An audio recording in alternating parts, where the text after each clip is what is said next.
ông đàn tuổi Christian man ni chung có ông đàn tuổi để làm nghe nu le pa le u de thu oi te mani nau te en koi te ti tu chu apiang ti te su te li wai tu ni lau te hi ani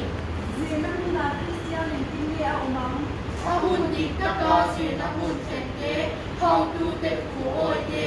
si tai mak te tu mai khak pe te hong tu te ti tu an ruan ti se te hi ani Chiang te si na Christian in tinge a umang chan te ta chan cha felle chang kai ni tur ani chan te di wai tu le shoi swa tu ni ai chan te chan pui tu le kong ti ka shoi tu ni tur ani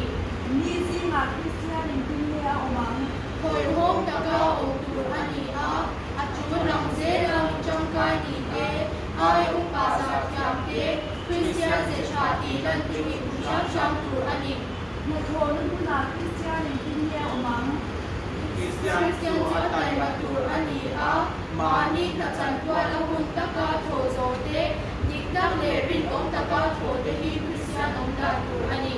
lúc này na Christian in tinge a umang mi dang te lwa na le lung nai na hu na twar pui tu te le na wan tu ni tur ani a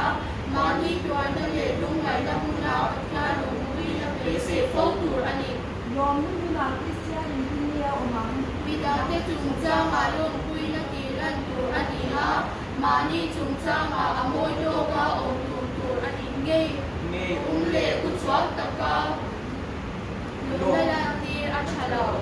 ya na Christian in tinge a umang Pathian biak na hil ti rek rek chung chai te tho long tho te la sak te thu mai thak te